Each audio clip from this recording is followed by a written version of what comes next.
Père, nous voulons te remercier de pouvoir nous réunir encore devant ta face ce matin.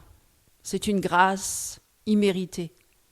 C'est vraiment parce que c'est toi qui as donné ta vie pour nous, pour que nous soyons tous réunis ensemble devant ta face ce matin et recevoir de toi tes instructions, tes enseignements, tes exhortations, tes avertissements, tes bénédictions aussi, Seigneur. Nous voulons vraiment être à l'écoute de ta parole. Au nom de Jésus-Christ. Amen. Ce matin, je vais vous parler d'un thème qui nous concerne tous. Parce que nous avons tous plus ou moins été dans ce genre, dans ce péché-là. Je vais vous parler de l'idolâtrie. Qu'est-ce que l'idolâtrie? Vous voyez, je vais vous lire juste un passage pour introduire le sujet. Dans 1 Samuel chapitre 12, versets 20 à 21. N'ayez point de crainte, vous avez fait tout ce mal, mais ne vous détournez pas de l'Éternel. Et servez l'Éternel de tout votre cœur. Ne vous en détournez pas, sinon vous iriez après des choses de néant, qui n'apportent ni profit, ni délivrance, parce que ce sont des choses de néant. Dans 1 Samuel 12, de 20 à 21. L'idolâtrie, c'est vraiment un péché très grave devant Dieu, et qui revient d'ailleurs sans cesse dans l'histoire d'Israël. Quand vous lisez la Bible, vous voyez que du début jusqu'à la fin, Dieu a souvent averti le peuple de Dieu, à travers ses prophètes, ses serviteurs, à travers des chrétiens aujourd'hui, de se détourner de l'idolâtrie.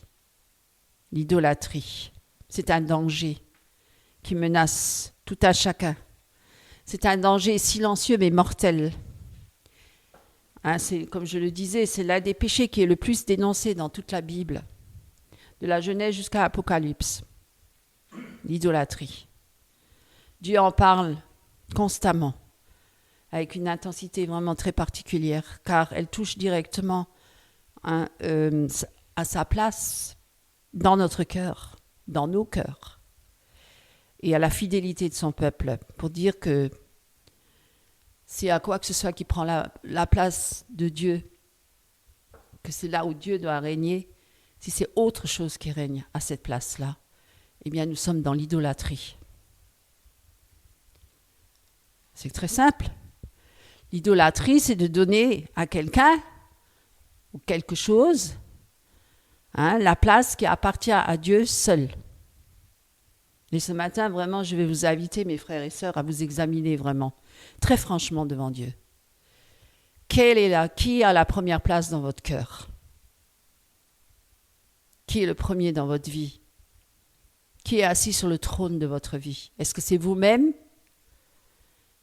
Est-ce que c'est... Je vais vous citer quelques-unes des idoles qu'on peut avoir dans nos cœurs. L'idolâtrie, dans la Bible, c'est défini comme se prosterner, servir, honorer ou mettre sa confiance dans autre chose que celle de Dieu, du Dieu vivant. Alors, il y en a qui mettent leur confiance dans leur argent, dans leur matériel. Tout ça, c'est de l'idolâtrie, c'est des idoles. D'autres les mettent dans leur sport, dans leur travail, dans leur musique. Ça prend énormément de place, ça prend tellement de place que Dieu est mis en seconde position, ou en troisième, ou même en dernière. Ou certains l'ont carrément oublié. Et pourtant Dieu, il dit, tu n'auras pas d'autre Dieu devant ma face. On peut lire ça dans Exode. Prenez avec moi Exode chapitre 20. Il avait déjà prévenu dès le début, même déjà sous l'Ancienne Alliance, parce que c'est une tendance très répandue parmi les hommes. C'est une tendance vraiment, c'est un péché qui nous menace tous au quotidien. C'est pour ça qu'on doit tout le temps sans cesse prier, sans cesse veiller. Vous savez, c'est pas pour rien que Dieu nous avertit.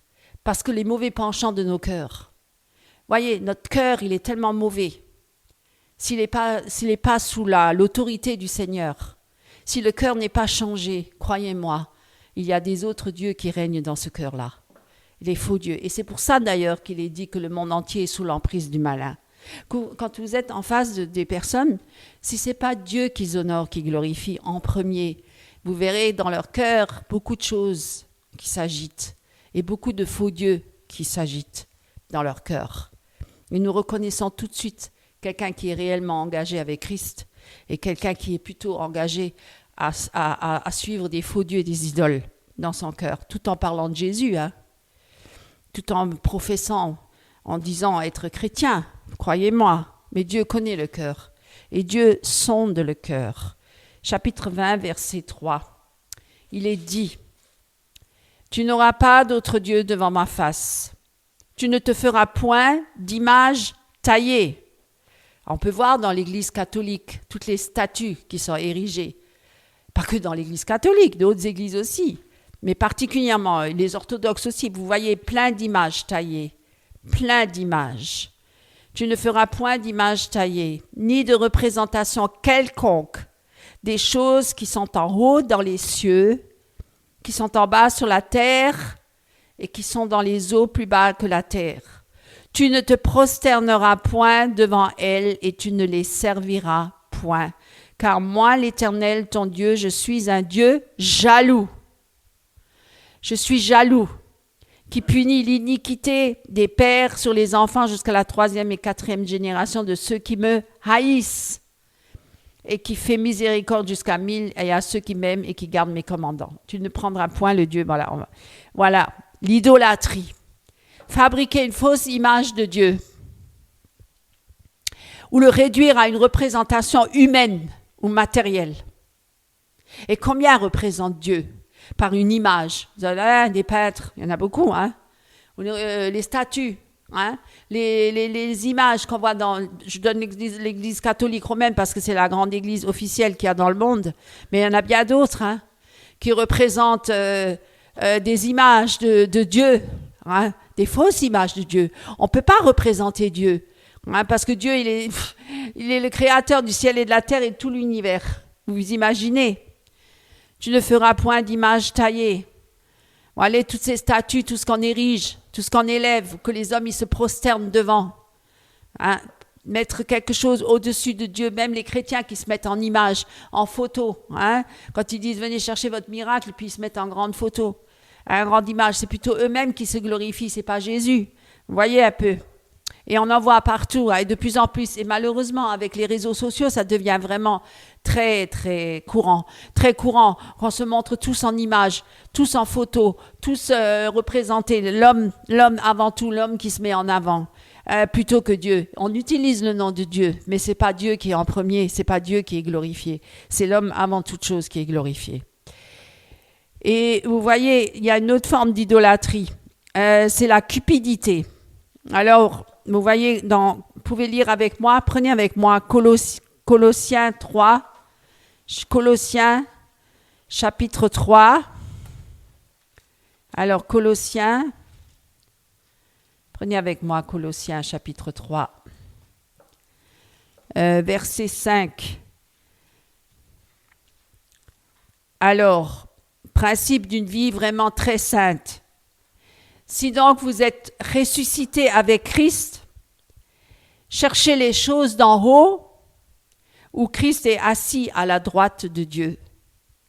Voilà, vous voyez, affectionnez-vous aux choses d'en haut, et non à celles qui sont sur la terre. Car vous êtes morts, et votre vie, elle est cachée en Christ, en Dieu. Quand Christ, votre vie, paraîtra, alors vous paraîtrez aussi avec lui dans la gloire. Je vais le relire pour ceux qui n'ont pas suivi, parce que c'est très important. Les principes d'une vie sainte. Si donc vous êtes ressuscité avec Christ, est-ce que vous êtes ressuscité avec Christ? Cherchez les choses d'en haut. Combien cherchent les choses d'en bas? Non, mais il y en a beaucoup qui veulent s'enrichir. L'évangile de prospérité. Acquérir beaucoup de matériel, etc., etc. Acquérir la gloire, la notoriété. Cherchez les choses d'en haut, où Christ est assis à la droite de Dieu. Affectionnez-vous aux choses d'en haut et non à celles qui sont sur la terre. Combien s'affectionnent aux choses de la terre? Combien? Car vous êtes morts. Alors c'est que vous n'êtes pas morts en Christ. Car vous êtes morts. Et votre vie, elle est cachée en Dieu. Elle est cachée avec Christ en Dieu. Ce n'est plus moi qui vis, c'est Christ qui vit en moi. Alors moi, j'en entends, mais alors il n'y a que le moi, il n'y a pas Christ là-dedans. Hein? Et ça se dit chrétien. Ça se dit chrétien. Votre vie, elle est cachée avec Christ en Dieu. Quand votre vie, alors il y en a, ils s'adonnent, ils se complaisent dans des choses vraiment tellement... ça n'a ni queue ni tête. Ça porte aucun fruit, ça n'édifie rien, ni personne. Hein? Et ils s'adonnent à ces choses-là. Car vous êtes morts et votre vie est cachée avec Christ en Dieu. Quand Christ, votre vie, paraîtra, alors vous paraîtrez aussi avec lui dans la gloire. Et maintenant, pour être délivrés de l'idolâtrie, faites donc mourir les membres qui sont sur la terre. Vous devez les faire mourir. Mourir. Les membres doivent mourir. L'impudicité, l'impureté, les passions. Les passions. Les passions. Et il y en a combien qui sont passionnés, hein? Passionnés par leur travail, par leur métier, par leur sport, passionnés par la musique, passionnés par même l'amour, hein, l'amour, passionnés par le sport, par plein de choses, passionnés. Il y a tellement de choses que le diable peut nous amener pour nous distraire, hein, et nous divertir. Tellement de choses. Il y a tellement de choses qui peuvent occuper notre esprit. Hein, je peux vous le dire. Hein. Vous pourriez passer toute votre vie à être préoccupé par ces choses-là et complètement rater votre entrée dans le royaume de Dieu à cause de ça. Les passions, les mauvais désirs, hein, la cupidité, l'avarice, la cupidité, l'amour de l'argent, qui est une idolâtrie. Vous le voyez, c'est bien écrit, c'est une idolâtrie. C'est à cause de ces choses-là que la colère de Dieu vient sur les fils de la rébellion, parmi lesquels vous marchiez autrefois, lorsque vous viviez dans ces péchés. Mais maintenant, renoncez à toutes ces choses-là. Renoncez à la colère, à l'animosité, à la méchanceté, à la calomnie, aux paroles déshonnêtes qui pourraient sortir de votre bouche.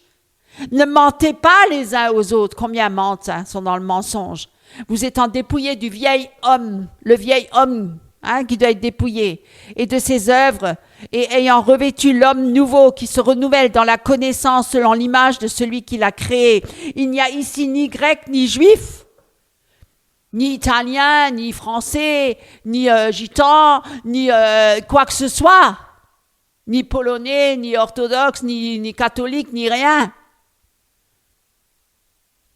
Ni circoncis, ni incirconcis, ni barbare, ni scythe, ni esclave, ni libre, mais Christ. Christ, qui est tout et en tous. Mes amis, vous voyez, c'est une attitude de cœur, hein, l'idolâtrie. Le cœur humain, tortueux par-dessus tout. Qui peut le connaître? Dieu le connaît. Dieu connaît le cœur de l'homme. C'est pour ça que je dis qu'on ne peut pas se dérober devant sa face. On peut se dérober devant les hommes, mais on ne peut pas se dérober devant la face de Dieu. Dieu sonde les cœurs. Il va jusqu'à la moelle, il sonde, il connaît les intentions, les pensées de cœur de chacun. Dieu connaît. C'est pas la peine de vous dérober, c'est pas la peine de faire semblant. C'est pas la peine. Arrêtez de jouer la comédie. Arrêtez de faire semblant. Arrêtez de manipuler les autres. Arrêtez de vous manipuler vous-même, de vous faire des illusions sur vous-même. Arrêtez d'afficher une apparence de piété alors qu'au fond du cœur, vous êtes loin de Dieu. Loin de Dieu. L'idolâtrie commence lorsqu'un homme ne veut plus dépendre de Dieu. Il veut se créer un Dieu à son image. Hein, vous avez déjà entendu. Hein? Et puis Dieu, il fait avec. Hein? Moi, je fais ma vie, je fais ça, et je ferai ça et ça. Et Dieu, il fait avec. Non, Dieu ne fera jamais avec. Jamais. Non. Dieu, il est Dieu. Il reste Dieu. Dieu est Dieu. Il reste Dieu. C'est lui qui règne. C'est lui le souverain maître de toutes choses. C'est lui le créateur. Et lorsque le peuple de Dieu, sous l'ancienne alliance, s'est détourné de Dieu pour se tourner vers des faux dieux et des idoles, il les a toujours avertis avant de les exterminer. Vous voyez, ça c'est ce Dieu-là. Il les a toujours avertis. À un moment, il y aura un jugement de Dieu. Et même pour les chrétiens nés de nouveau, s'ils se détournent du Dieu vivant et qu'ils suivent des faux dieux et des idoles, ou qu'ils suivent des fausses doctrines et des hérésies, eh bien, il y aura aussi un jugement. Parce que le jugement commence par la maison de Dieu. Vous le savez, ça? Vous le savez? Même si vous croyez qu'aujourd'hui tout va bien. Et combien le pensent que tout va bien? Mais c'est ça, justement. Hein?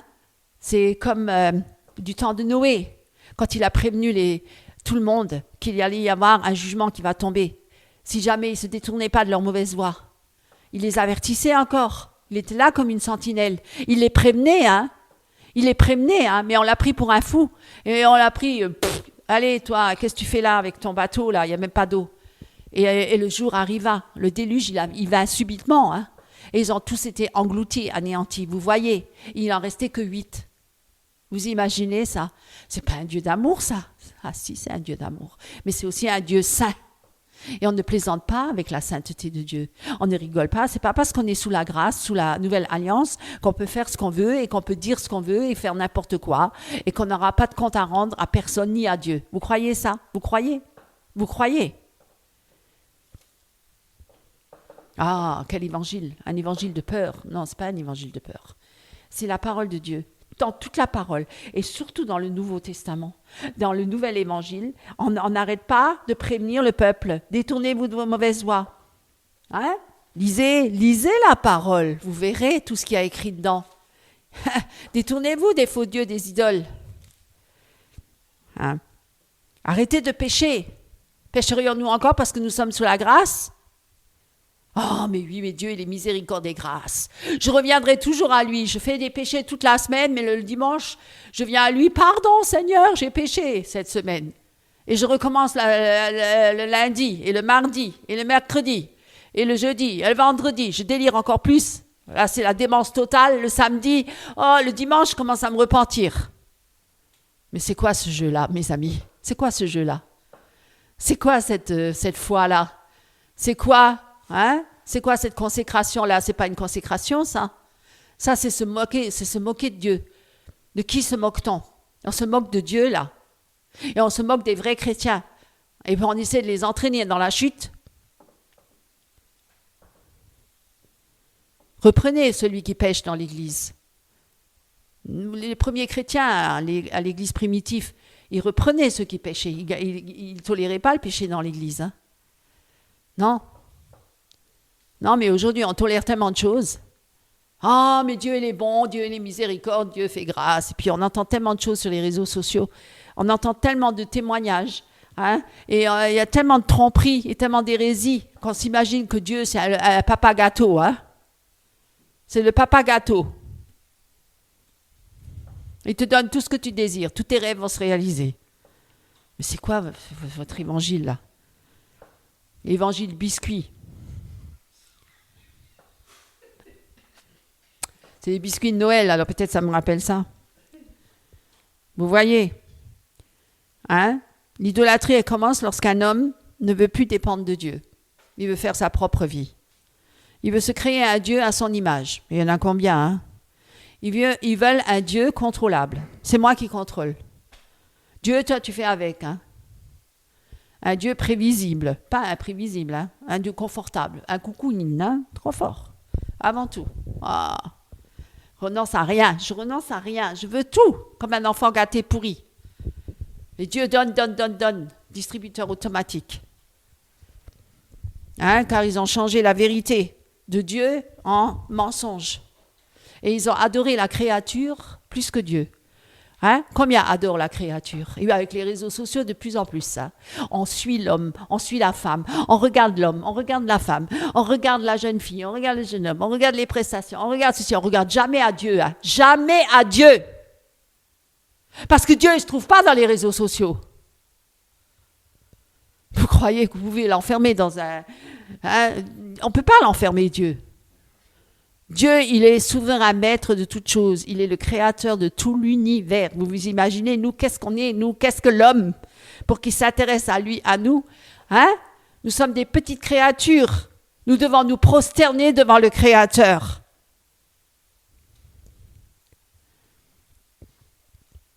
Pourquoi j'avertis le peuple de Dieu par rapport à l'idolâtrie? Parce que c'est très dangereux. Pourquoi? Parce qu'il y a une influence spirituelle derrière. Il y a une influence démoniaque. Vous le savez ça? Non. C'est pas anodin, c'est pas innocent. Vous entrez dans le domaine spirituel des ténèbres. Parce que s'il n'y a pas Dieu dans votre vie, qui c'est qu'il y a? Il n'y a que deux chemins, le chemin de la vie, le chemin de la mort. Il n'y a que le côté du diable ou le côté de Dieu. Il n'y a pas entre les deux. Personne ne peut marcher d'un côté et de l'autre. Je ne peux pas m'asseoir sur une chaise et sur une autre et dire que je suis Dieu. Ou tu suis Dieu pleinement ou pas du tout. Voilà, ce qu'on sacrifie. Derrière l'idole, il y a la présence de puissances mauvaises. Lisez avec moi 1 Corinthiens. Prenez avec moi 1 Corinthiens 10. Prenez avec moi 1 Corinthiens chapitre 10, verset 20.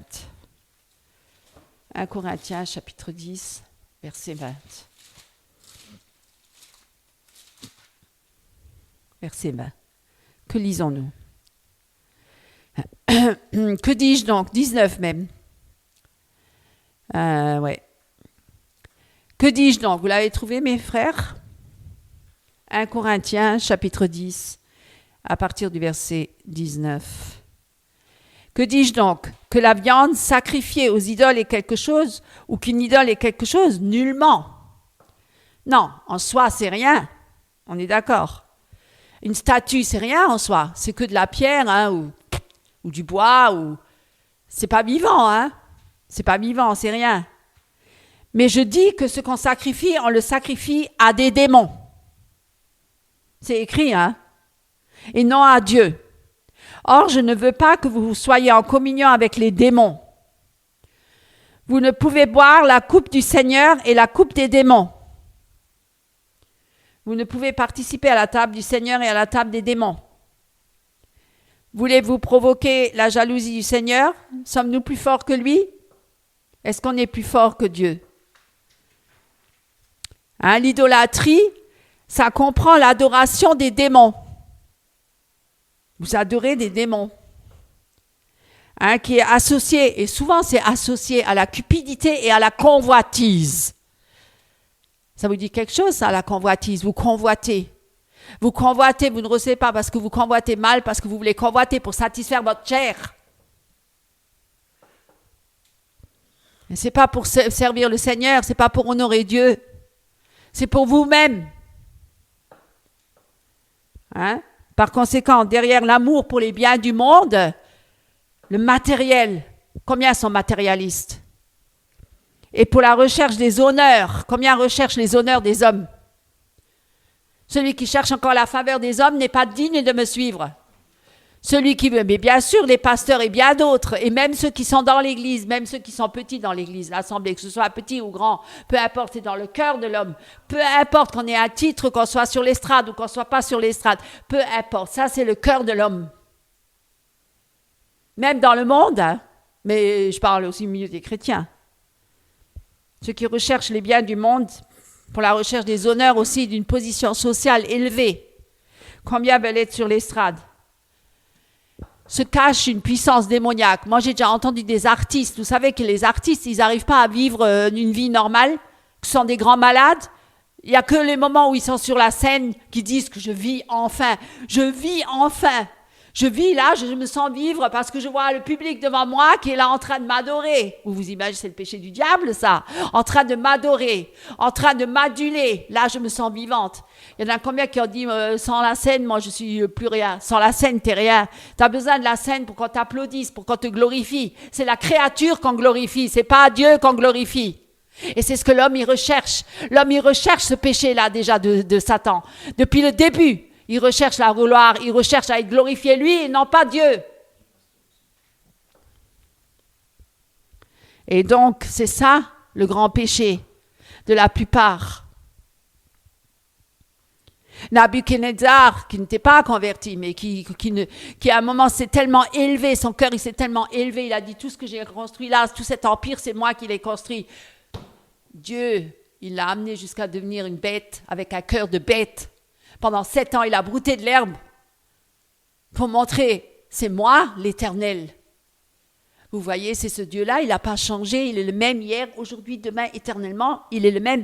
C'est pas parce qu'on est sous la grâce, qu'on n'est pas sous l'ancienne alliance, que le Dieu, il n'est pas le même. Hein. Il n'a pas changé, il est le même hier, aujourd'hui, demain, éternellement, il est le même.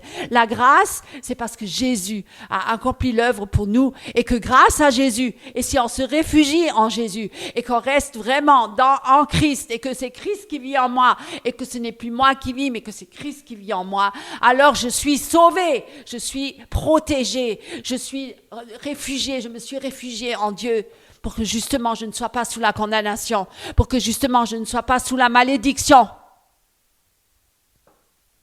mais pour que je retourne à mon Dieu, par la grâce du Seigneur, par Jésus-Christ, pour que je revienne à cette communion originale, que je revienne à cette relation intime et profonde avec mon Dieu, créateur du ciel et de la terre et de tout l'univers. C'est ce Dieu-là que nous servons. Il n'a pas changé, mes amis. Croyez-le,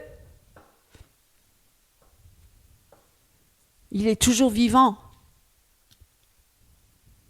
Nous ne pouvons pas prendre part au repas du Seigneur et à la coupe des démons.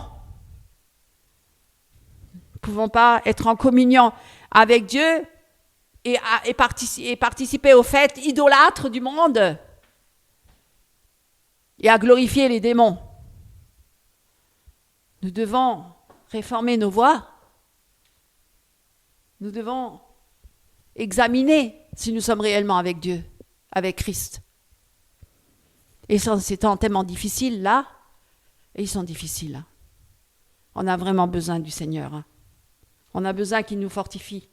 Et moi, je vous invite à vraiment plonger votre regard dans la parole de Dieu. Jour et nuit, méditez la parole de Dieu. Faites de l'Éternel vos délices. C'est ça, mes amis. Revenez à Christ. Revenez pleinement à Christ. Revenez à lui. La parole de Dieu est là pour nous avertir, pour nous prévenir, pour nous éclairer, pour nous parler, pour nous enseigner, pour nous instruire. Elle est là pour nous sauver, sauver nos âmes. La Bible, elle montre plusieurs formes d'idolâtrie. Elle nous parle. Hein? L'idolâtrie physique, comme je le disais tout à l'heure, les images taillées, les statues et tout ça. Hein? Les tableaux et tout ce que vous voulez, les objets de culte. Certains qui ont toujours besoin des objets de culte. Hein, même des icônes et tout ça pour pouvoir prier, pour être plus, soi-disant, concentrés dans la prière. Ils ont besoin d'une musique de fond pour pouvoir méditer mieux. Mais pourquoi il y a besoin de tout ça? Est-ce que Jésus, quand il est allé prier dans le jardin de Gethsémani, il avait besoin de musique de fond? Ou d'une icône, ou d'une image, ou de quoi que ce soit pour prier avec le Père? Pour entrer en communion avec le Père? Dites-moi. Vous voyez déjà à l'époque, le peuple de Dieu, quand il était dans le désert, quand Dieu l'a conduit dans le désert, hein, qu'il l'avait libéré de l'esclavage de Pharaon. Hein, l'idolâtrie, elle a déjà commencé là, dans le désert. Parce qu'à un moment donné, Moïse était parti. Et puis là, ils étaient là dans le désert. Et puis ils ont dit, non, mais nous, on aimerait bien avoir un Dieu comme les dieux des nations d'avant, là où on était en Égypte. Là. Au moins, eux, ils priaient devant un Dieu. Nous, on voudrait bien, vas-y, Aaron, fais-nous un veau d'or. Ça a déjà commencé, l'idolâtrie, là. Ils voulaient avoir un Dieu comme les autres dieux, comme les autres nations, les autres peuples. Hein? Un Dieu qu'on voit, un Dieu visible. Voilà, ils avaient besoin de ça. Le veau d'or, hein? Comme les dieux de Canaan, Baal, Astarté, etc. Vous lirez ça. Je ne peux pas tout vous lire parce que c'est dans tout Exode 32. Hein? Vous lisez toute l'histoire avec l'histoire du veau d'or. Ils se sont prosternés devant le veau d'or. Et puis alors, ils ont fait quoi? Ils se sont adonnés à toutes les formes d'idolâtrie, à la prostitution, à l'impureté, l'impudicité, à la fornication, à l'adultère, à tous les péchés sexuels possibles et inimaginables. Ils se sont détournés du Dieu vivant, le Dieu saint. Ça a commencé là.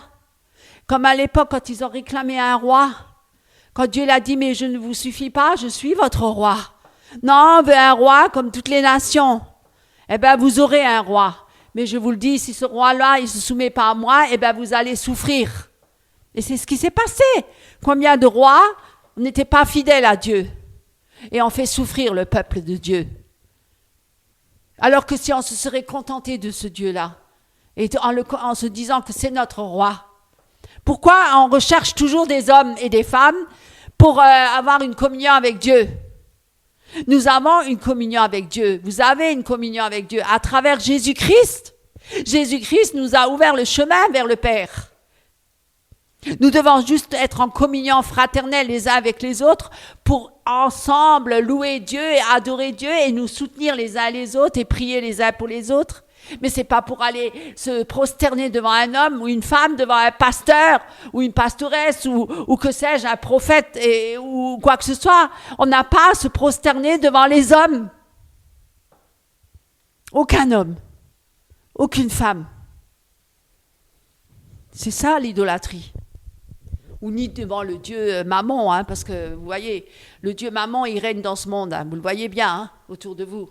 Et de pire en pire, et de plus en plus. Ouais. L'idolâtrie dans vos cœurs, c'est très dangereux.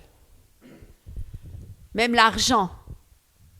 Hein, vous ne pouvez pas servir Dieu et Mammon. C'est marqué, prenez avec moi Matthieu 6, 24. C'est écrit. Moi, je vous invente rien. Hein. Vous pouvez tout vérifier. Prenez Matthieu, chapitre 6. Chapitre 6. Ça ne veut pas dire qu'il ne faut pas avoir d'argent et qu'il faut être misérable et un clochard. Ça n'a rien à voir. Mais ce n'est pas l'argent qui doit régner dans nos cœurs. Et on ne doit pas s'élever parce qu'on a de l'argent.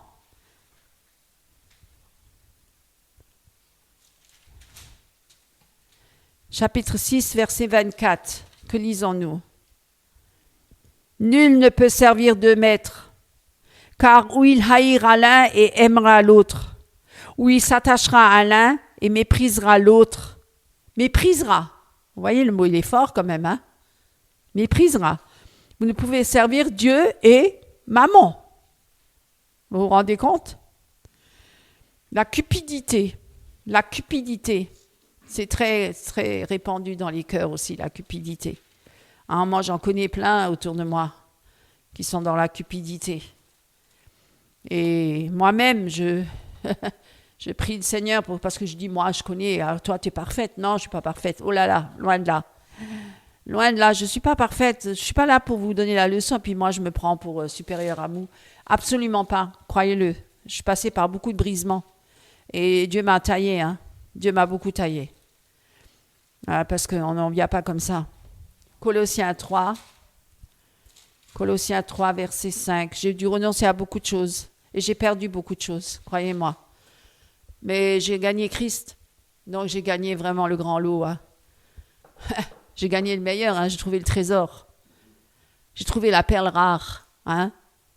Vous voyez, c'est vraiment ce qu'il y a de plus merveilleux. Vraiment. On vend tout hein, pour ça. Oui, Colossiens, la cupidité, chapitre 3, verset 5. Faites donc mourir les... Ah c'est ce qu'on a lu tout à l'heure. Excusez-moi. L'orgueil. L'orgueil fait partie de l'idolâtrie. Le moi. Il y en a qui idolâtrent leur moi. Hein. Ils cultivent leur moi.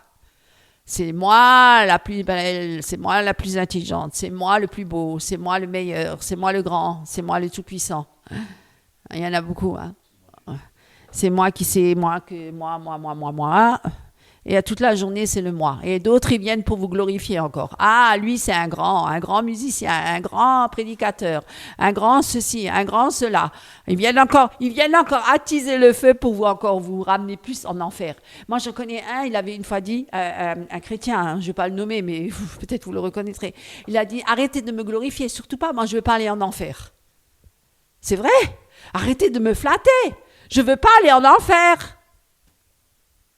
C'est Dieu qu'il faut glorifier. C'est pas l'homme. Qu'est-ce que l'homme? Tu n'es que poussière et tu retournes à la poussière. Tu vas mourir un jour. Pourquoi il y a les hommes qui élèvent autant les hommes? Pourquoi ils les glorifient tellement? Pourquoi ils leur courent derrière? Le moi. L'ego. Ah, il est grand, hein, l'ego. Mais d'ailleurs, aujourd'hui, de plus en plus disent nous sommes Dieu. Voilà. On arrive à ce point-là. C'est le péché de Satan qui veut être glorifié, la créature qui veut être glorifiée, et non pas le créateur. C'est ça le grand péché. Hein, de plus en plus d'ailleurs, de plus en plus. Hein. La réputation, on veut avoir une bonne réputation, une grande réputation. On veut être reconnu parmi les hommes, pas devant Dieu. Si Dieu est avec aussi. Mais si, il a le don de Dieu, c'est le don. Si, c'est Dieu qui le reconnaît. Il l'élève. Non! C'est faux, c'est le monde, c'est la mondanité, c'est le monde. C'est Satan qui élève les hommes, c'est lui qui les élève. Il l'a d'ailleurs dit à Jésus, quand il voulait le tenter dans le désert, il lui a dit, regarde tous les royaumes de la terre, ils m'appartiennent, pour le moment, hein, ils m'appartiennent. Si tu te prosternes devant moi, je te donne tout ça, toutes ces richesses et tout ça, et toute la gloire et toute la mondanité, toute la notoriété, tout ça, toute la bonne réputation, tu l'auras. Et certains ont vendu leur âme au diable. Et on le voit, certains artistes. On voit certaines personnes dans le monde, comment elles sont élevées. Et vous vous demandez comment ça se fait qu'elles sont tellement élevées. Mais certains, ils le disent ouvertement qu'ils ont vendu leur âme au diable. Certains, ils pratiquent la sorcellerie, le satanisme, pour avoir des richesses et de la gloire. Leur idole, leur Dieu, c'est le Dieu de ce siècle. C'est la vérité. Lisez la Bible. Et vous le voyez autour de vous. Hein? Il y en a... Ils mettent leur carrière plus en avant que Dieu. Quelle est ta motivation? Qu'est-ce qui préoccupe ton âme, ton esprit? Est-ce que c'est de vouloir plaire à Dieu ou plaire à tes besoins personnels, satisfaire, etc., et le monde, etc., ou la famille, ou les autres, etc. Hein? Qu'est-ce qui te préoccupe le plus quand tu te lèves le matin et quand tu finis ta journée? Quelle est ta préoccupation? Ou alors de rentrer dans tous les rituels de religiosité, là. Certains, ils sont tellement emportés dans toute forme de religion, hein, de pratique, et puis c'est de la folie aussi, ça c'est de l'idolâtrie aussi, hein, de rentrer aussi dans ces choses-là. L'idolâtrie moderne, la technologie, hein, être vraiment toute la nouvelle technologie. Hein, croire que c'est ça la grande trouvaille et que c'est ça qui va vous sauver. S'attacher à des célébrités, des influenceurs, on copie sur eux, on veut leur ressembler, on veut être comme eux, hein, des modèles mondains. Ça, c'est de l'idolâtrie. Dépendre psychologiquement, hein, d'un homme ou d'une femme, c'est de l'idolâtrie. Dépendre psychologiquement d'un homme ou d'une femme, c'est de l'idolâtrie. Adorer, on doit dépendre de Dieu. Et seulement de Dieu et uniquement de Dieu. Adorer la science ou même l'intelligence, il y en a qui misent que par l'intelligence, hein, l'intelligence artificielle en plus maintenant. Mais l'homme intelligent, l'intelligence avant tout. Mais Dieu, il confondra les sages et les intelligents par la folie de la prédication de la croix. Vous imaginez? La folie de Dieu est bien meilleure que celle des hommes. Hein? Vous voyez? Hein? Ceux qui recherchent tout le temps des miracles, des signes et des prodiges, c'est aussi une forme d'idolâtrie. Ils courent après les signes et les miracles, pas après Dieu. Hein? C'est pas Dieu qu'on adore. Hein? Et tout ce qui est idolâtrie, tout ce qui est une idole dans ton cœur, c'est que le jour où tu dois le perdre, tu as l'impression d'être complètement démoli. T'as perdu ça, t'es anéanti, ma vie elle n'est plus rien, c'est fini. Alors Dieu n'occupe pas la place dans ton cœur. Tu n'es pas satisfait mon frère, tu es insatisfait, tu es frustré, tu as des problèmes, tu ressasses tout le temps ton passé. Dieu n'a pas la première place dans ton cœur. Parce que si Dieu avait la place dans ton cœur, en premier, tu serais joyeux, tu serais gai, tu serais dans la joie, tu serais heureux, tu te réjouirais tous les jours, tu te dirais « Oh Seigneur, bientôt je vais te rejoindre dans la nouvelle Jérusalem céleste. Ma patrie, elle n'est pas de ce monde, elle est céleste. Elle n'est pas sur cette terre. Bientôt je vais rejoindre mon Seigneur et mon Roi.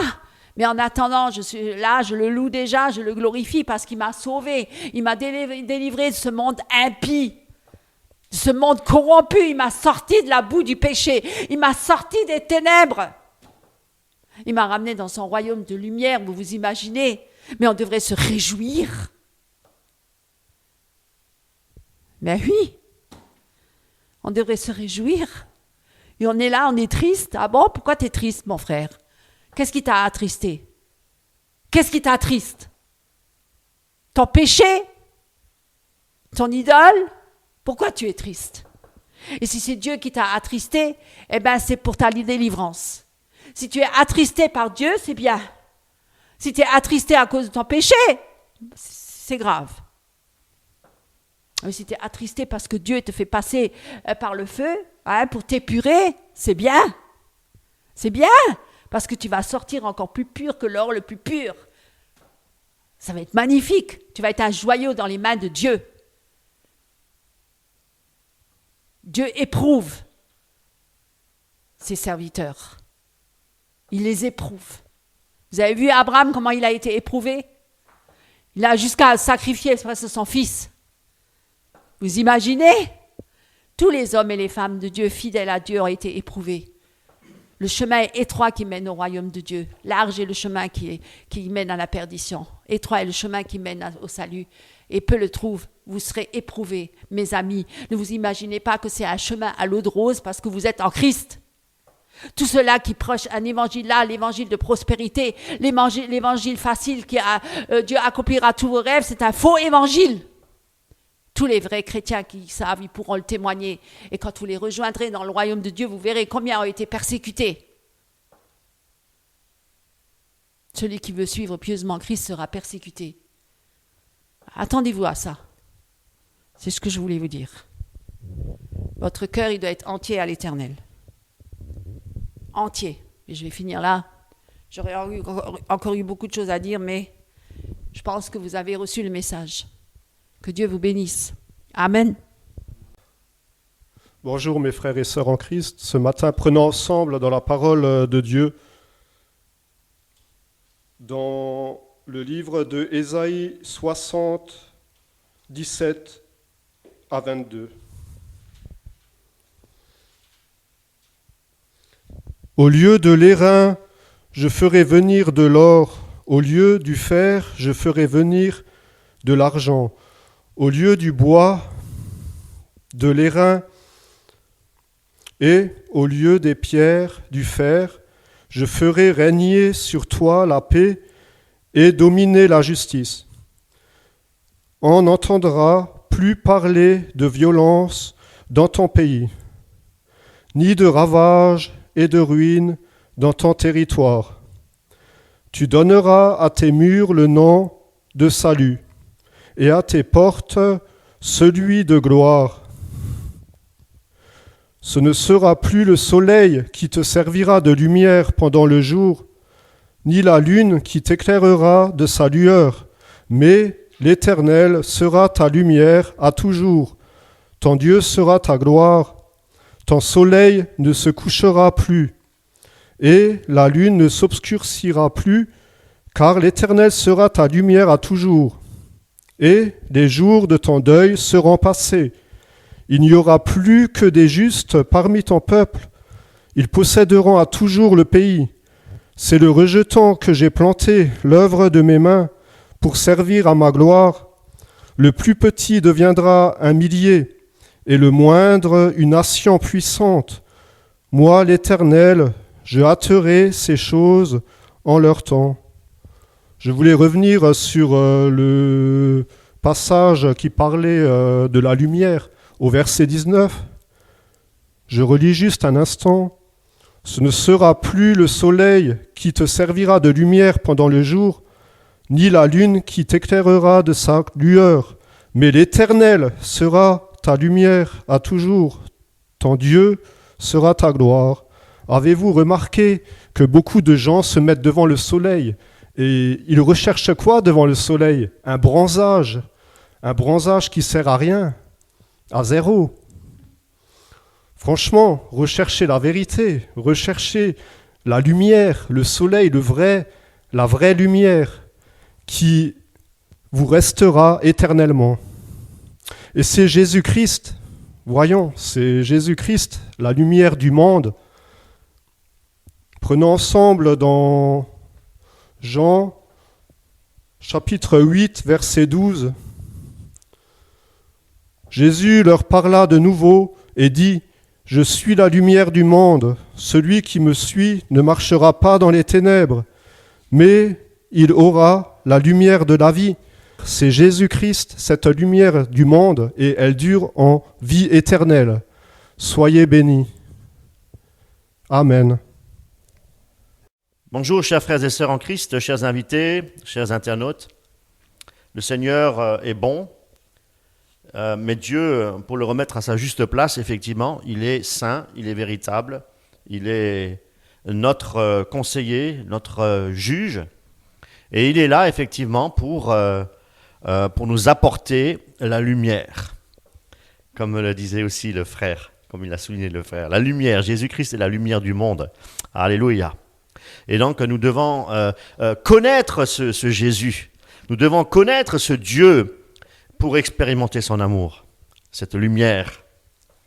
Alors, frères et sœurs en Christ, aujourd'hui nous allons parler d'un sujet que beaucoup ont besoin de connaître, justement, à savoir, est-ce qu'on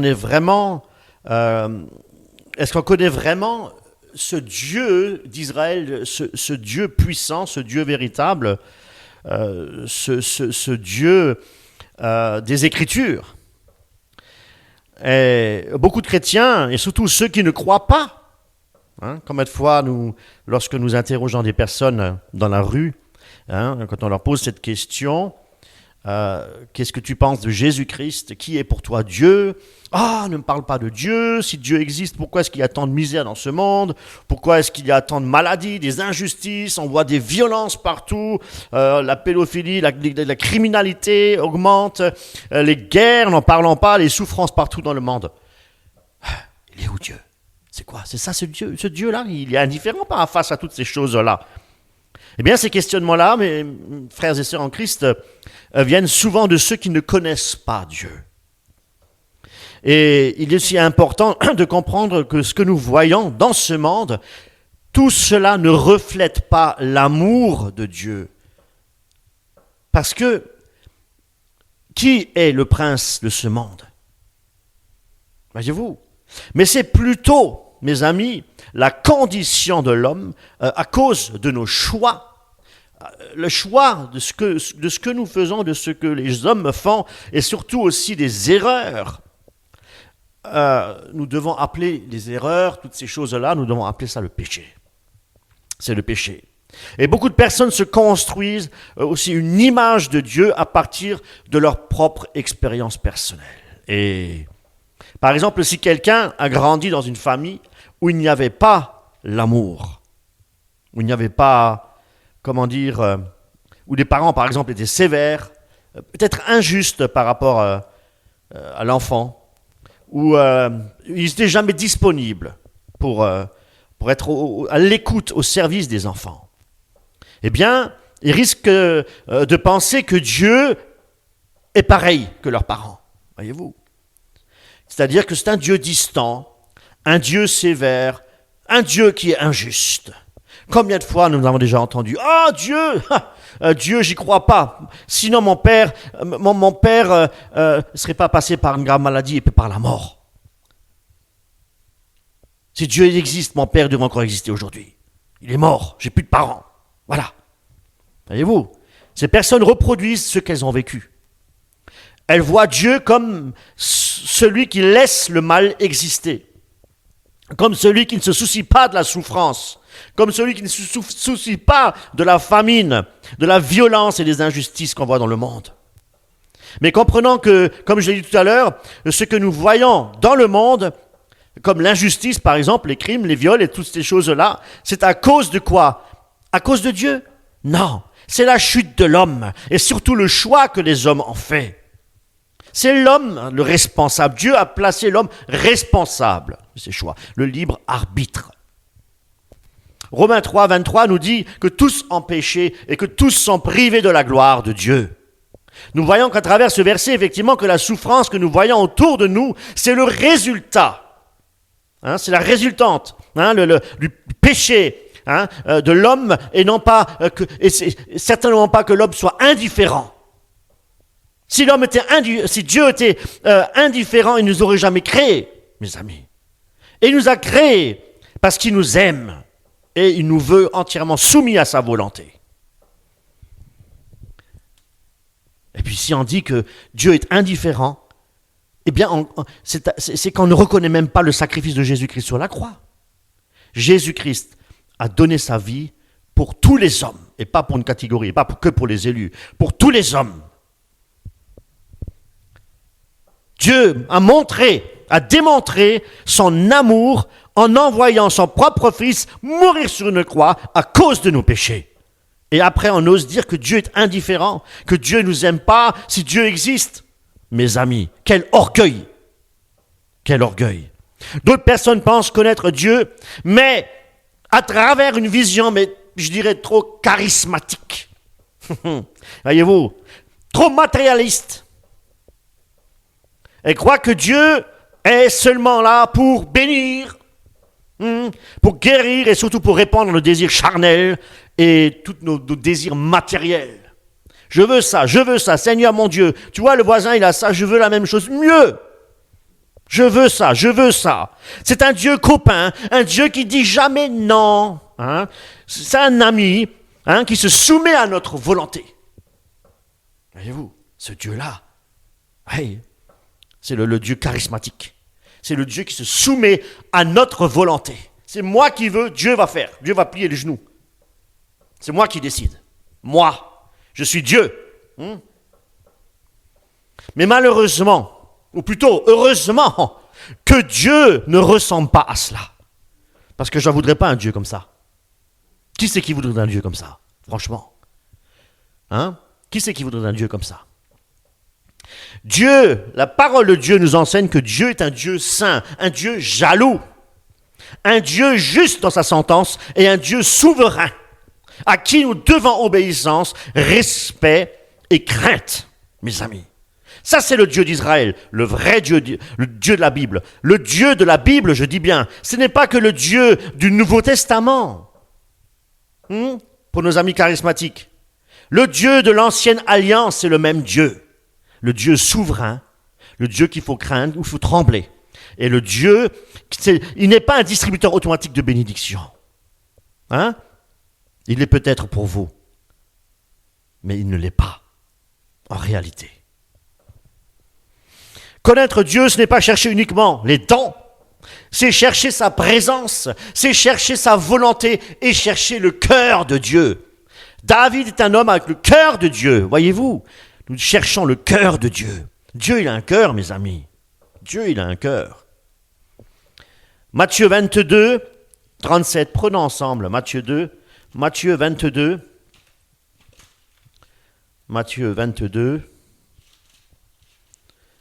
37. Là, je vous lis dans la version Osterwald. Toutes les semaines, une autre Bible. C'est bien. Jésus lui dit, tu aimeras le Seigneur ton Dieu de tout ton cœur, de toute ton âme et de toute ta pensée. Pour connaître Dieu, il ne suffit pas de vouloir toujours expérimenter sa présence et ses bénédictions. Non. Parfois, nous traversons des épreuves, de dures épreuves.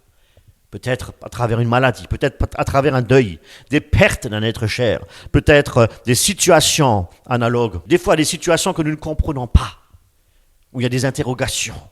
Seigneur, qu'est-ce que tu fais? Qu'est-ce qui se passe? Pourquoi? Qu'est-ce que j'ai fait? Je l'ai entendu encore la semaine dernière, mais qu'est-ce que j'ai fait au bon Dieu pour mériter ça?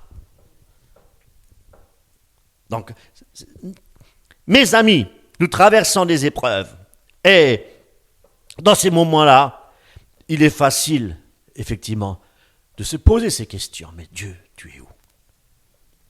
Pourquoi, Dieu, tu ne me protèges pas dans ces instants? Je ne sens pas ta présence. Je ne sens pas que tu es là.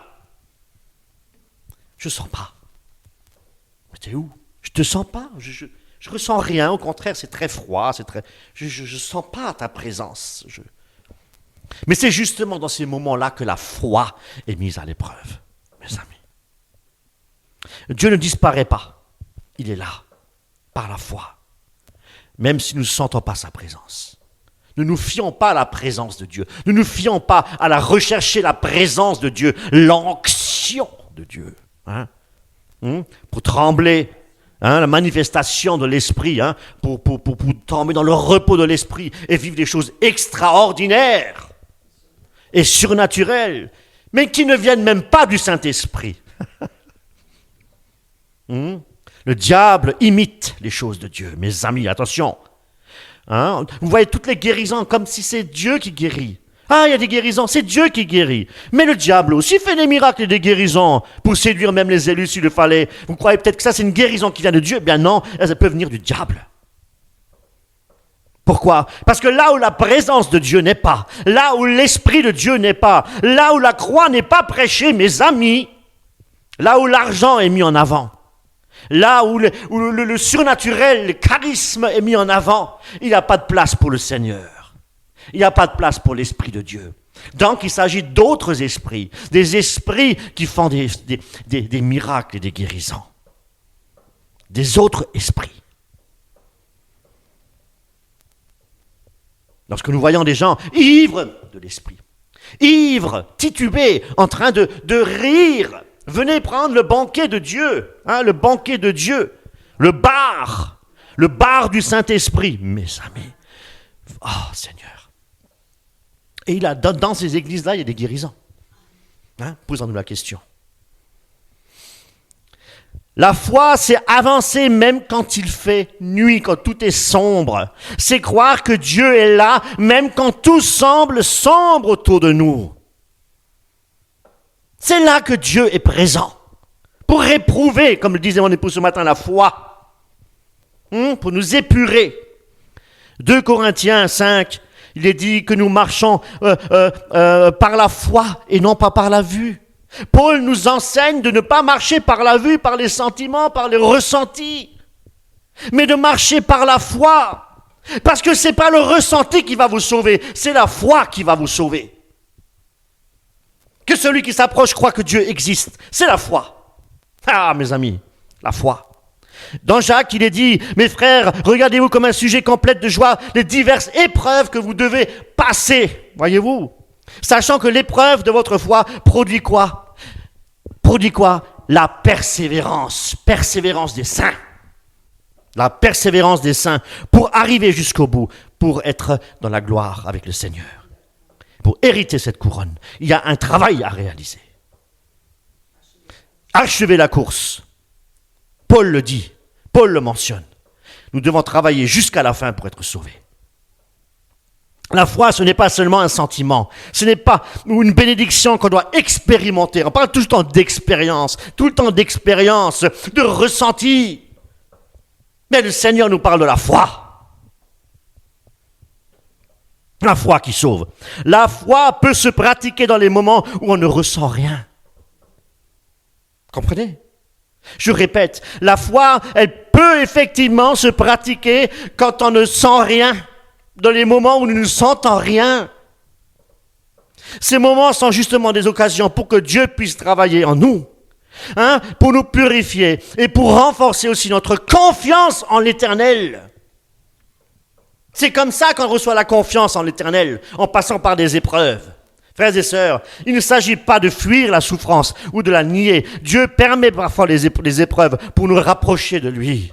Mes amis, pour nous rapprocher de lui, comme je viens de le dire, et c'est surtout pour nous enseigner à dépendre de qui? De sa grâce. Parce que tout n'est que grâce. Nous vivons par grâce, mes amis. Et c'est par grâce, c'est là aussi le moyen de la foi, que nous sommes sauvés, mes amis. C'est par grâce que nous sommes sauvés. Par le moyen de la foi. Et pas par le ressenti. Et pas par les émotions. Parce que je pleure, parce que je sens la présence de Dieu, je suis sauvé. Non, mon frère. La foi nous sauve. Et la foi sans les œuvres est une foi morte, nous dit la parole de Dieu, nous dit Jacques. Quand on persévère par la foi, les œuvres, eh bien mes amis, on devient fort, on se rapproche de Dieu. Et c'est là aussi qu'on devient plus sensible à l'amour de Dieu pour mettre sa volonté en pratique. Pour pratiquer l'œuvre que Dieu a préparée d'avance. Sinon, il ne l'aurait pas dit. Il ne l'aurait pas dit sinon. Si nous sommes sauvés que par la foi, sans pratiquer les œuvres, mes amis, il n'aurait pas dit pratiquer les bonnes œuvres que Dieu a préparées d'avance. C'est un tout. Mes amis, la foi et les œuvres nous sauvent. La foi sans les œuvres est une foi morte. C'est pas moi qui le dis, frère. C'est pas moi qui le dis. Ésaïe 41, 10. Ésaïe 41, 10.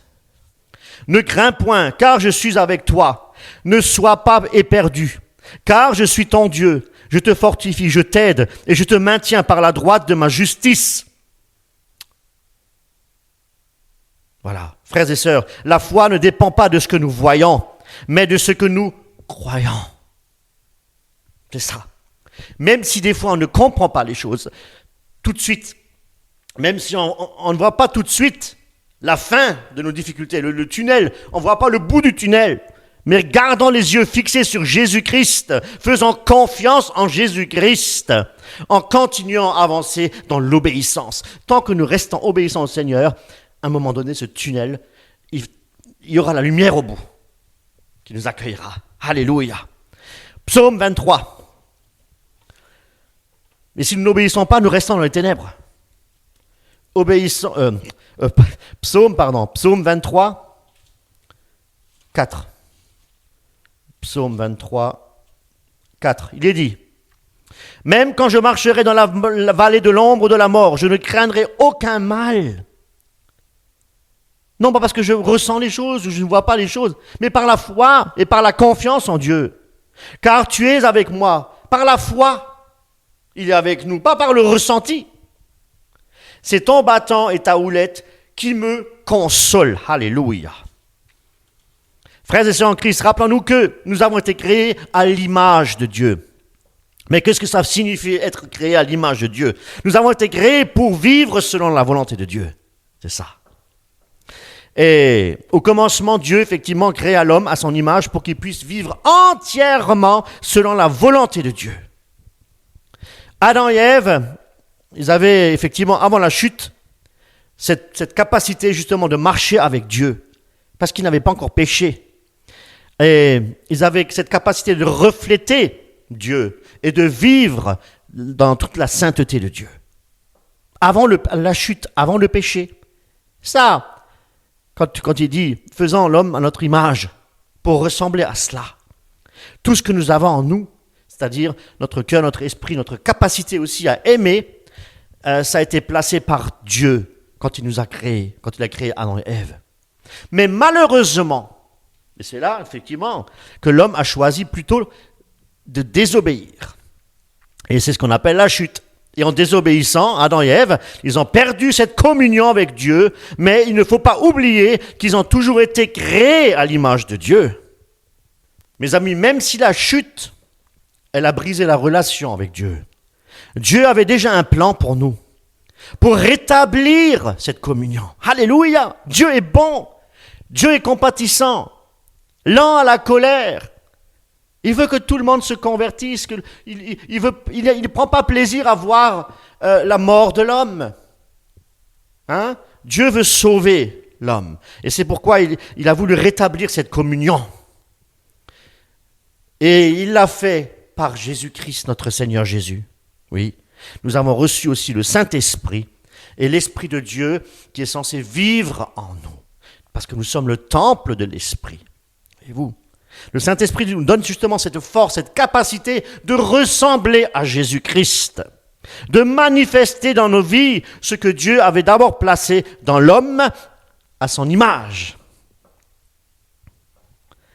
C'est-à-dire l'amour de Dieu, la sainteté de Dieu, la justice de Dieu et la grâce de Dieu. Alléluia. Et maintenant, grâce à l'Esprit de Dieu, on peut marcher dans la volonté de Dieu et vivre effectivement une relation intime avec le Seigneur tous les jours en se soumettant à sa sainte volonté et en laissant le Saint-Esprit diriger notre vie et agir librement pour vivre l'amour de Dieu dans notre vie. Alléluia. Galates 2:20. Prenons Galates.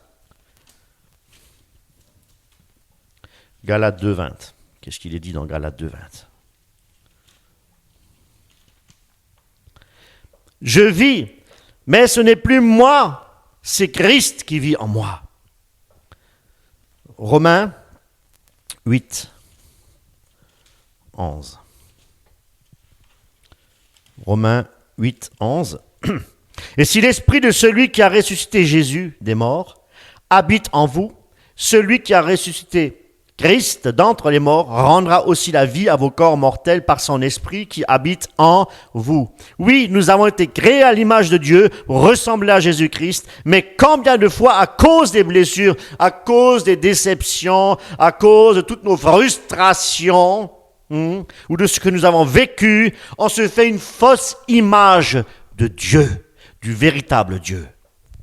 Beaucoup le voient comme un juge qui est beaucoup trop sévère, surtout l'ancienne alliance. Oh là là, j'ai déjà entendu dire, nous sommes dans la nouvelle alliance, on n'a plus besoin de l'Ancien Testament. Allez, c'est grave, hein, parce que ce Dieu est trop sévère, c'est un Dieu qui trop sévère, oui, un Dieu distant comme ça. Seigneur. Beaucoup le voient justement comme un Dieu sévère. Mais d'autres le voient aussi comme un Dieu, comme je le disais, un distributeur automatique, distributeur de bénédictions, que nous devons mériter. Nous sommes des enfants de Dieu, donc nous méritons toutes choses. Voyez-vous. D'autres l'imaginent aussi comme un copain. Tout d'abord, toujours être d'accord avec ce que nous pensons, avec ce que nous faisons, les projets que nous avons. Il faut que Dieu soit d'accord avec nous. Ah oui, lui il doit être d'accord avec nous. Que Dieu se soumette à ma volonté, voyez-vous. Frères et sœurs, ce n'est pas ça le vrai Dieu. Ce n'est pas ça le vrai Dieu. Le vrai Dieu ne se soumet pas à notre volonté, à ce que nous avons vécu ou à ce qui nous fait mal. Non, le connaître, c'est pas seulement chercher à ressentir sa présence, comme je disais, à recevoir tout ce qu'il peut nous donner. Le connaître, c'est l'aimer, avant tout. Le connaître, c'est l'aimer, c'est pratiquer la justice, c'est pratiquer ses commandements, sa sainteté, être dans la sainteté et rechercher l'amour de Dieu. Voyez-vous ? Parce qu'il est dit, effectivement, Jésus nous enseigne d'aimer notre Seigneur de tout notre cœur, de l'aimer de toute notre âme et toute notre pensée. C'est ça le vrai Dieu. Nous devons apprendre à l'aimer pour ce qu'il est. Nous devons commencer par nous détacher de toutes les idées, toutes les fausses idées que nous pouvons faire de Dieu. Si nous avons été blessés par des parents, des proches, peut-être par des mauvaises expériences que nous avons passées dans notre vie, eh bien, nous ne devons pas accuser Dieu, voyez-vous, et transmettre ces blessures-là sur Dieu. C'est la faute de Dieu. Combien de fois j'ai déjà entendu, ça, c'est la faute de Dieu. Si, le jour où je monte au ciel, je verrai, je lui ferai la fête à ce Dieu-là. Voyez-vous, on montre le poing à Dieu.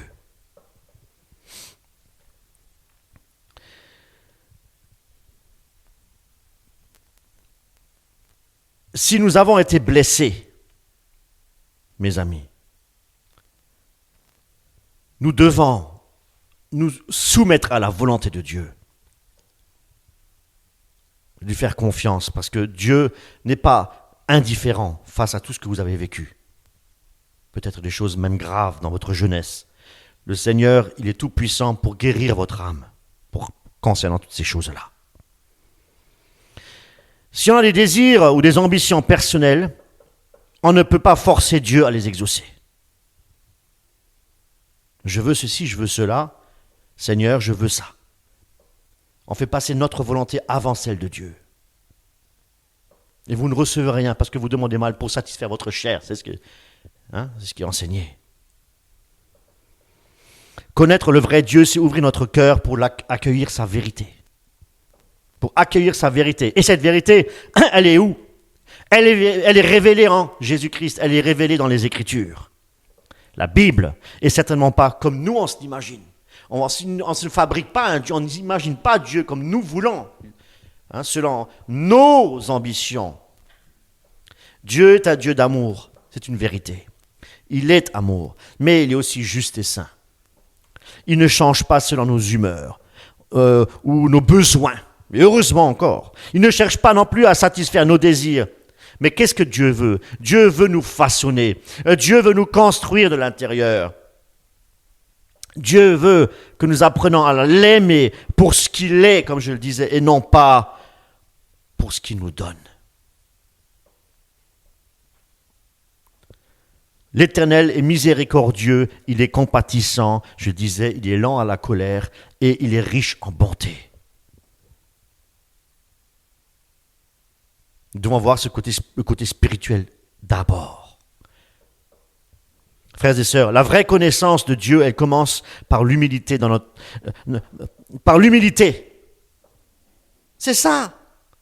Nous devons nous effacer, mettre de côté notre orgueil, notre égoïsme et notre mauvaise habitude aussi de vouloir toujours tout contrôler. Et c'est seulement effectivement quand on fait place dans notre cœur que Dieu peut habiter en nous pleinement et révéler son amour. Jésus dit, si quelqu'un m'aime, il gardera mes commandements, il gardera ma parole.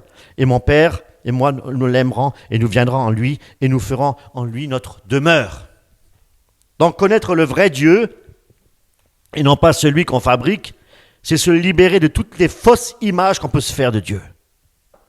L'aimer pour ce qu'il est, comme je le disais, c'est ça, et non pas pour ce qu'il peut nous donner. Chercher aussi à marcher dans sa volonté, à soumettre à sa parole et à le laisser transformer notre cœur, qu'il puisse travailler notre cœur. Frères et sœurs, si nous commençons par cela, nous ne serons plus jamais déçus de Dieu. Nous ne chercherons plus des bénédictions comme des récompenses, voyez-vous.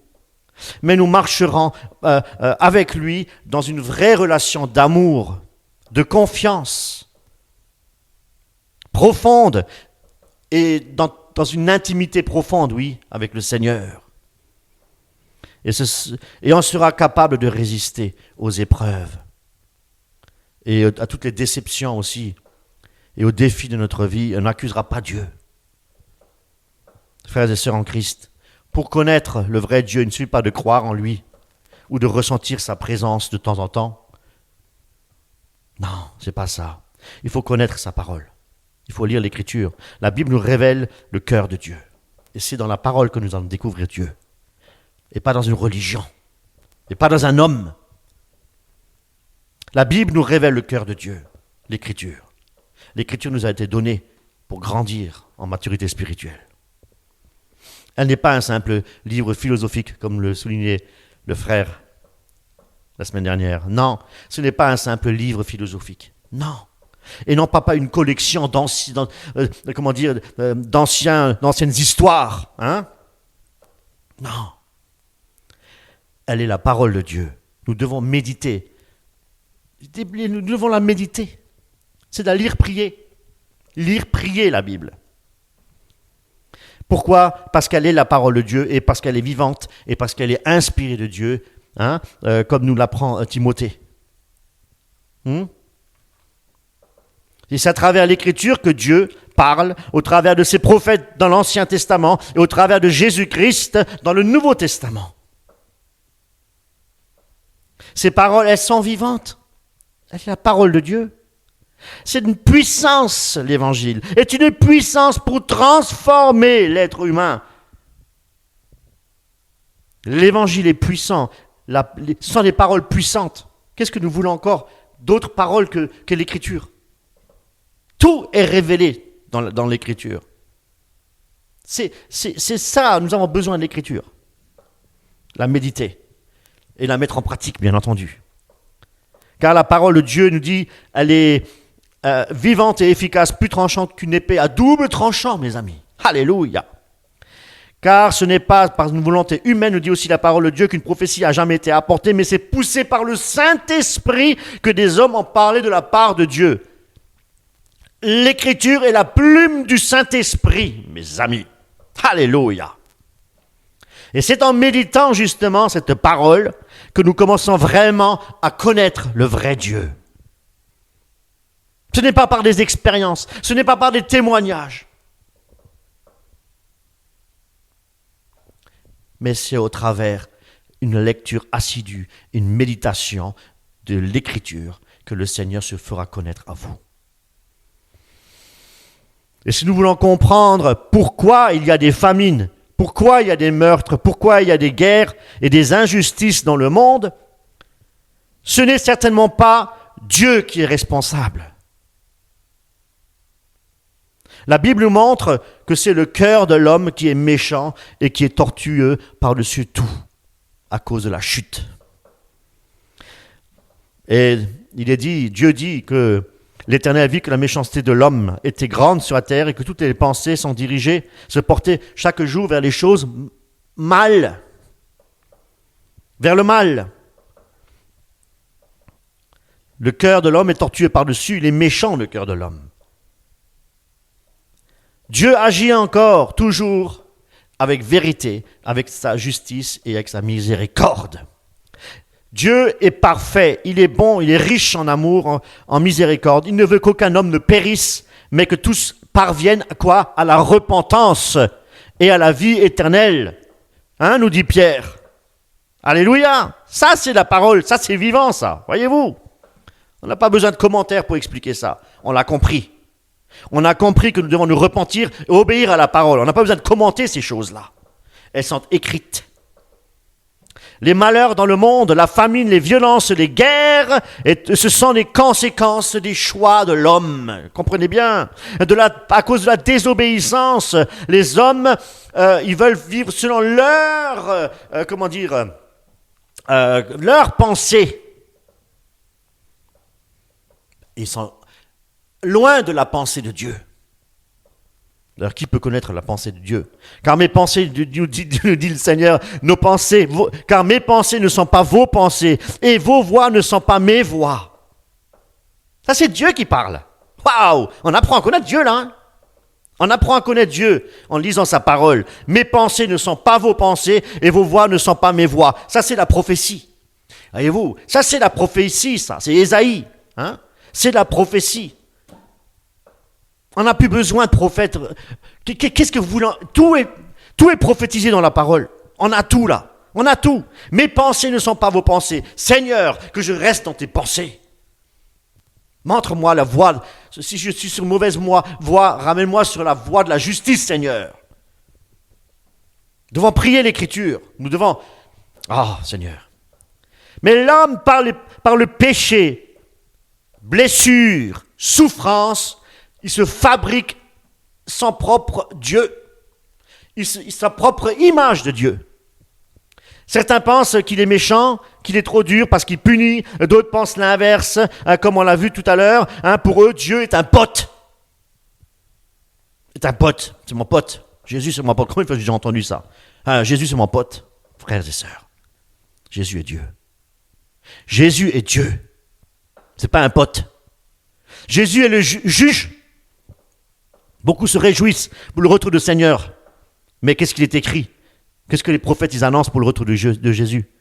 Ce sera un jour terrible, redoutable, le jour du Seigneur. Celui qui m'aime, c'est celui qui garde mes commandements, nous dit la parole.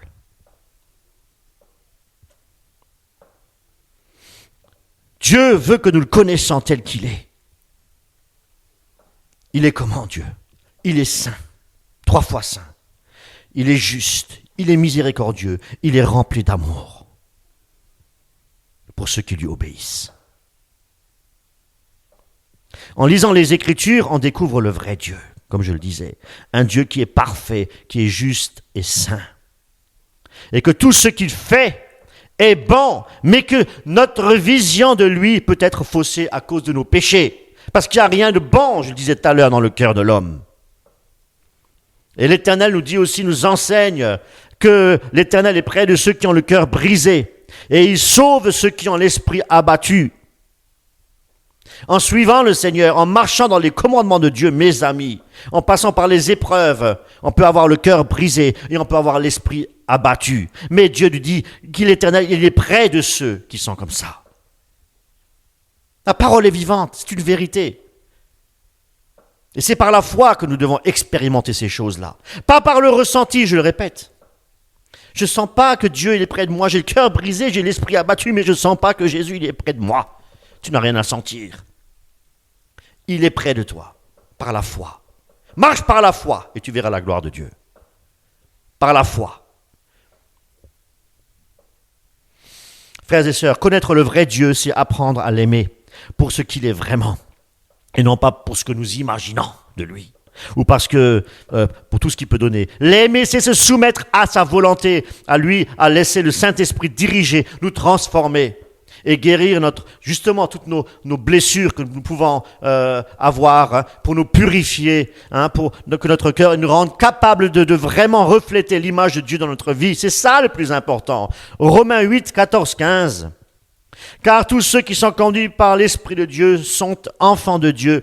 Car vous n'avez point reçu un esprit de servitude pour être encore dans la crainte, mais vous avez reçu un esprit d'adoption par lequel nous crions « Abba, Père ». Et dans Ézéchiel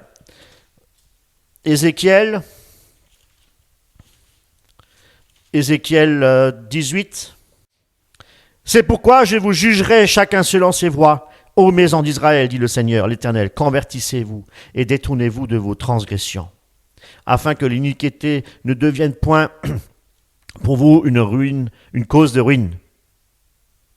Rejetez loin de vous toutes les transgressions dont vous avez été rendus coupables, et faites-vous un cœur nouveau et un esprit nouveau.